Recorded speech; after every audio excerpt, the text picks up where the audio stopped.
Hello everybody, welcome back to another episode from Wales Your 3D. In episode 2, we're going to be rigging our car. So in this episode, we're going to be on our best behaviour because my girlfriend's here, so no swearing, no silly stuff, as it feels weird. So if you followed along in the previous series, you'll know that we've modelled this car, haven't we? We basically modelled it with the intention that we was going to 3D print it, of which we did. If you'd like to check out that series, I'm sure there'll be a link below, or just click on my YouTube page, you'll find the series. But now we're in animation mode, and we need to build something called a rig. I said that weird. We need to build a rig, so in the same way we did with the 3D print, we need to now optimize our model for 3D printing. So if we turn our scene stuff off and we start to look at our model, the first issue that we've got is if we isolate this, we have /, we can see that this is all one object, isn't it? We can't have that when we're animating it, because the wheel needs to spin, but the brake caliper needs to stay still, won't it? Yeah? So the first thing we'll need to do is tidy up this model. Your shortcuts here are using the L key. If you hover over an object and press L, you'll be able to select that object. So if we select this brake disc here and press P, we can separate that selection. If we come over to our layers, we can see we've got now a new layer, haven't we? So we can probably call this brake disc. Yeah? What we also need to do, because we're still in edit mode, we can just press L on the caliper like that and do the same again.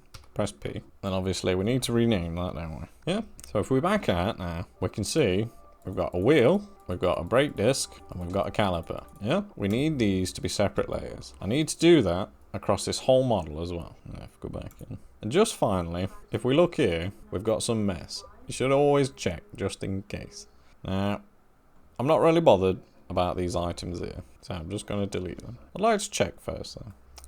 I kind of want them, so I'm going to quickly reset that. So if we come back in, we can see we've missed some, haven't we? So if we just select those as well using that L key, and then we can separate them properly without taking shortcuts. We can also see we've got this item here, which realistically was to do with 3D printing, wasn't it? We don't really need it in this, so we can actually just delete that. So I'm going to delete all those vertices out of that. Now we've done this, we need to do it across all the other wheels as well. You could just mirror all of those and chuck it on the other side, or you can do it manually. Let me just do that now. So once we've separated all those items and tidied up, I did a little house maintenance as well. Just put them all in the relative folders just to help me later on. We're going to need that. As you can see as well, we've got two separate collections, haven't we? We've got one with the wheels in and one with all the Batmobile stuff, all of it. We need that selection. We basically need 5 files. You need the body and you need the 4 wheels basically. Yeah. So the next thing we need to do is start correcting our origins. If you remember in episode 1 of the last series, the first thing I discussed was your 3D cursor, that thing there, and our origins, this little yellow dot in the middle there. Yeah, you see it? What we need to do is make sure that origin on these wheels is bang on in the center. That one, it's okay. If we look at this one, it's in the middle here. Look. We don't want that. We need it to be in the center of that wheel, don't we? So what we need to do is, if we use this as an example, we need to basically come into that object into edit mode, select it all, and using Shift S, we need to put the cursor to that selection, our 3D cursor, don't we? Now if we back out and right click on that, we can quickly set our origin to that 3D cursor. This is very important when it comes to rigging your car. Otherwise, stuff's just going to go flying, basically. We need to tell it that's the center of that wheel so it knows where to rotate it, yeah? We need to make sure that not only the wheel has its origin corrected, we also need to make sure that that brake caliper is also the same. Or the brake disc needs to be the same, rather. You can see it's over here again, so we need to click on that object, right click, set the origin to the 3D cursor. If we check the caliper now, we can see it's the same again. So what we need to do is set the origin to the 3D cursor again. Yeah? Super simple. If it helps, you can just put origins on up here and it'll give you like a big obvious gizmo to make sure that it's there, you know what I mean? And in this mode you can only manipulate the origins. It's much easier with a right click, but it's handy to know that it's up there. So if we go around now, check our other ones, this one seems to be okay, doesn't it? So if we say Shift S and put the cursor to the selected there, we can do that, can't we? I just want to double check that it's in the middle. I don't feel like it's in the middle. So what I'm going to do is I'm going to come in here, select all, Shift S, put the cursor to select, it wasn't in the middle. So we can now reset that origin to the middle like that. Same again, click on the brake disc, set the origin to the 3D cursor, click on this, same again, set the origin to the 3D cursor. They do move, you'll change things like stretch them, do stuff, and they'll move. Once we've done all that, what we also need to probably make sure is that the scales are all correct. If we click on our wheel, we can see that they're all reading 1, aren't they? If not, you would have to make sure you press Shift A and apply the scale. If you press all transforms, it'll reset your origin back to the middle, and you'll have to come in, right click, and reset the origin. We just want to make sure the scale's okay. So if we click on the body, it's okay. Hopefully I've taught you well enough. So let me now quickly just do that to these other 2 wheels. Quick music on there.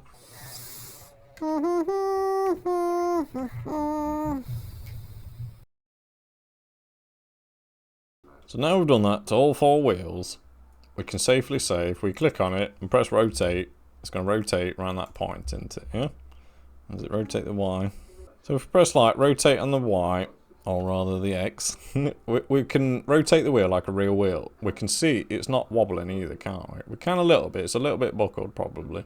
Well, that's so subdivided now that it's too far gone. It should be fine. The next thing we need to check then is the car as well. We need to do the same thing. If we come in, we can see we've got a mirror on at the minute. I would advise that you now apply that mirror. You can always come in after and chop it off and put the mirror back on, can't you? So what we're going to do is in object mode is apply that mirror. Might take a second. I'll get that. So if we come in now, we've got a full object, haven't we? So if we select everything and Shift S for the middle with a cursor to the selected, we know we get in the middle, don't we? Yeah? Which is probably the world origin, to be honest. But if we look, we can see it's not bob on in the middle. So right click, set origin to 3D cursor. We now need to do that across all these other things as well. But we can use some quick selection tools. What we can do is click on that file there, right click, and select objects, and it will select everything in the Batmobile. That's why these folder systems are really useful. Yeah? And what we need to do is right click and set the origin for all of those objects to the same point, don't we? Yeah? Lovely jubbly. That's the first step of making a rig. It's very important that you correct all your origins before you go anywhere. They must be bob on. So what's next? I'm going to close that. I've just realised that's been open all this time. The next task is press save. Always press save before you do this next bit. You might get it wrong. If we give it some Shift A and we look at our armature, if you learned in the last episode, this is where you get your bones from and your car deformation rigs. We are going to be using something called Rigacar. So if you've not downloaded it already, it's one of your add-ons that you need to go and download. You know, where you come to here and you drag and drop your add-ons in. You need to go and do that. It's called this, Rigacar. It generates a car rig. It's a very simple app. It doesn't get updated a lot, but at the same time, it's super simple, so it doesn't need to. So once you've added your car rig, hopefully it's going to be matching the direction of your car. If it's not, you need to turn your car around, apply the scale, apply the rotation, and apply the location. You need to reset all your origin points and make sure that Y is your forward and backwards, facing this way. It looks like minus Y is backwards. You know what I mean? It basically needs to match it when you bring it in. Otherwise you're going to have issues. Or, that's what I used to say. It's bad juju. You might be alright following my method. The next thing we need to do is basically match those bones into the wheels and the body. We've got 4 bones, 4 wheels, haven't we? So now we've got our origins on our objects, we can press Shift S and put the cursor to that selected area, can't we? Matching it. If we now click on our armature, and we're going to edit mode with tab, what we can do is first click on this mirror tool here, so that when we move one, it moves the other side exactly the same. Saves you a bunch of time. What we need to do is select one of the bones, and we can press Shift S and put the selection to that cursor. So it'll move it, and you notice the other side went as well, and it'll move it down the side here. At the minute, we can't really see it, can we? So there's things we can do. If we come down to our armature here, and our viewport display, we can basically say, put it in front. Yeah, it's actually really useful. I think I've got see-through on at the minute. There we go, yeah. Now we've put that exactly in the center, we need to tell it how big the wheel is. That's what this bone's doing. It's measuring from the center to the outside so it understands what the circumference is. It's doing all the math for us. It's making our lives easy. So what we need to do is click the end ball and move it in exactly on the Y. Keep it level and just tuck it inside that wheel. It has to be on the inside, you know what I mean? If it's just slightly over, you're probably going to have issues. But as you can see, we've placed both of our front bones. Really simple so far. What we need to do now is back out, go into object mode, and click on that back wheel, because we need to now use that reference point. So if we give it a cursor to selected, it will put it in the center of that wheel, and we need to repeat the same on this armature in edit mode, putting them to the selected. So selection to cursor, moves them both, square off, click your end ball, give it some GUI, and just pull it in. If it helps, switch to this view, and we can see we're miles off on that tire, can't we? So it's probably worth doing that. That one's slightly over. So if we bring them in like that, we've got one bone left to do. Can you guess how we do it? You click the body, Shift S, cursor selection, click the armature, tab into edit mode, click the armature, Shift S, selection to cursor, boom. This time, what we need to do is just make sure this is within the confines of the car, you know what I mean? It's kind of defining the length, so I'm going to say there. Yeah? Might be worth going a little bit more. Like that. So now we've done this, we've shaped our armature, our bones. We need to basically use an parent-child relationship, link all these objects to these bones. And we need to do that in a special new mode. It's called pose mode. By now, you should be used to, when you click on stuff, you can press tab and go into edit mode and edit it, can't you? You can only edit. Sometimes you can only do stuff in object mode. And sometimes you can only do stuff in pose mode. So if we select the armature now, and we click up here, we've got an extra mode look called pose mode. This is related to bones and animation. It's basically how we pose these bones. So if we go into pose mode now, what we can do is select each bone, and we'll notice the blue. This is how you know you're in pose mode. The shortcut for it is Control and Tab. So we're going to press Control Tab, we'll go back to object mode. Yeah? So you'll want to use that shortcut. So what we need to do now is basically link that bone to all that geometry there, don't we? So if we use our shortcut in our outliner, we can right click and select these objects. They'll turn red like that. It's the only way you can select them in pose mode. What we need to do now is press shift to also select a bone, only one bone, and then we need to press Control and P. Yeah, as last episode, all coming together now. This time, because it's a different kind of parenting in pose mode, we need to parent it to the bone, don't we? We want all those objects to be parented to that bone. So we'll click that one. Yeah?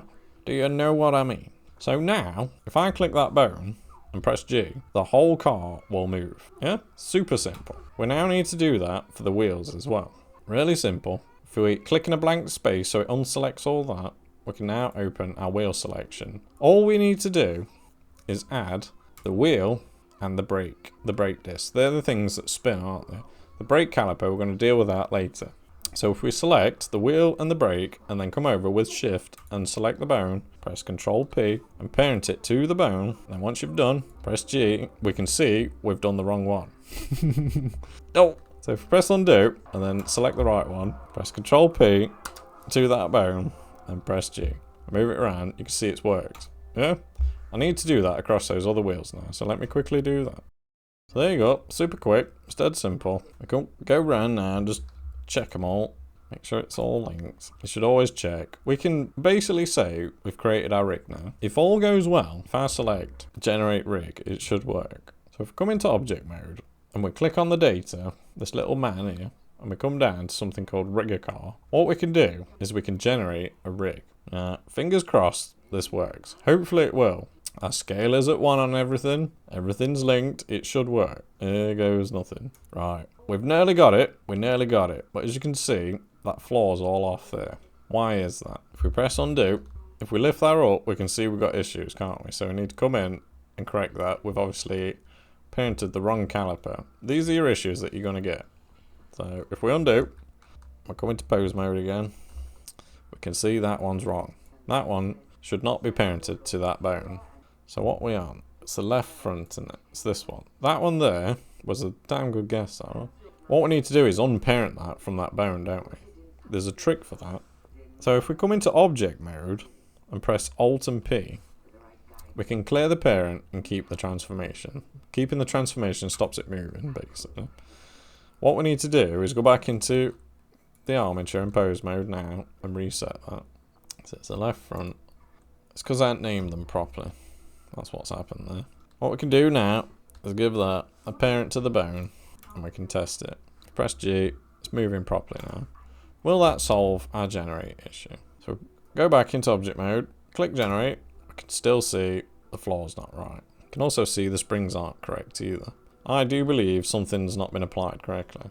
And it might be to do with the fact the car's not actually on the deck. Yeah? So if I pull it up here, like that, and we have a look. If we now apply our location, we can see it's affected our origins. So my theory was correct. It basically, you need to use the world's floor. You need to ush it up, basically. Yeah? So shall I run that through again? So I might not have made that make sense. If we come in and we make sure that our wheels are basically just touching the floor like that, yeah? It's going to work perfectly for us. And our floor sensors, basically. We can see all our calipers are now floating, aren't they? So before we generate, it's probably worth getting these in place, roundabout kind of thing. So if we just move them up, it doesn't matter that they're moving.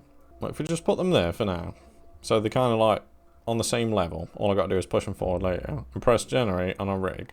You can see we've now got a perfect rig. And that's all there is to it. If you follow those guidelines, you know what I mean, your origins, your scales, all we have to do now is sort these calipers out. And it's really simple. So if I rename that one so it don't mess us up again. What we can do is come down and select all our calipers. And we need to go into object mode to actually select them. Like this, we can move them all back into spot quite easily. Like that.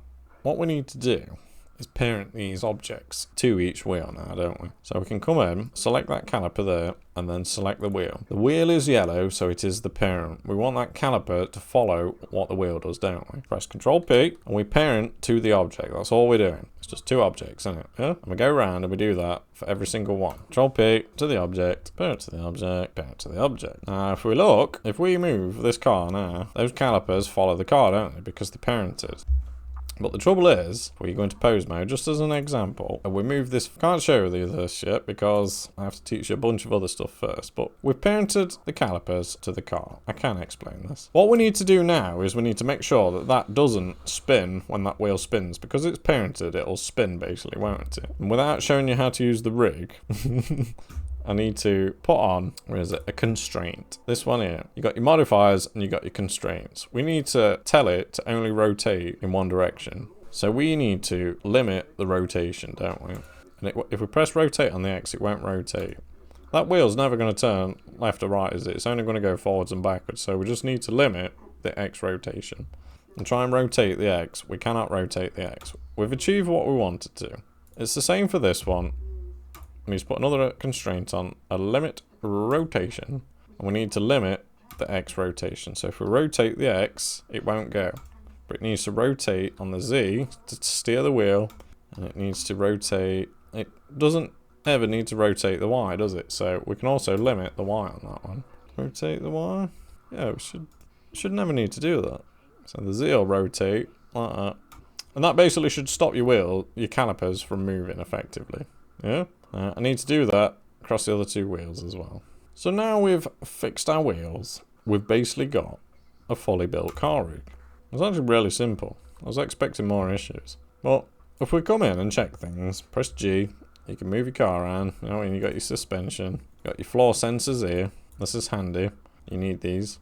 You got something called your drift handle, so you can like just pose it and drift it around a corner. It's really useful. And we've got steering, which is actually really functional. Other than if we looked on the bottom, just for the sakes of the nerds, if we rotated that, the wheels do smash in there, you know what I mean? It's whatever. You don't see it in animation. No one's looking. And then you've got your base bone. So if you watched episode 1, can you see what you're seeing here? You're basically seeing empties with constraints on, aren't you? Yeah? Rigacar's really simple. If you're failing, you're not following the golden rule of apply your scales and make sure your origins are bang on. This is pretty much all there is to it, really. How long have we been filming? 40 minutes. We've basically done extremely well in this. All we need to do now is explore this rig. How do you make the wheels rotate? I'm hearing you asking. That's pretty much all that's left, isn't there? If I can just find the button. Oh, there it is. Usually, in Rigacar, it's up here, look. Animation rig. You click this button so that when you press in pose mode, it's good to know that, on your base bone, G and Y, to move it, you can make the wheels rotate like this, can't you? Great good feature, that. Very handy. You have built your first car rig. We're not going to talk about baking car steering or rotation in this episode. I hate baking. I just hate it. I don't use it. And then you've got your ground sensors as well. This is to do with when you've got a scene on and you can lock it into the floor, basically, and we'll make the suspension work. We'll discuss these in the next episodes. This is an episode, how to build yourself a rig in Blender using Rigacar. Obviously, all you've got to do now, if you watched the last episode, is utilizing keyframes by the power of pressing the I button on the base bone. Yeah, we've clicked on the base bone. We now have an animation if we want it. Move it back, G and Y, press I. If we press play, we've basically got a reversing Batman, haven't we? Everything you need to know is in episode 1 how to make an animation now. Go and have a play. If you've enjoyed it, press the like button. Thank you for watching. Sorry there wasn't much chit-chat or burping in this episode. Like I said, girlfriend's here, so I'm on my best behaviour at the minute. Well, I'll see you at next one. What we're gonna do in the next one then? I'm gonna let it be a surprise because I don't even know yet. We've got other body parts we need to animate. We've got guns, we've got jetpacks, and we've got a lid that we need to open. Once we've got all those functions, we can probably look at making an animation. So see you in the next one. Ta-ta. Have fun.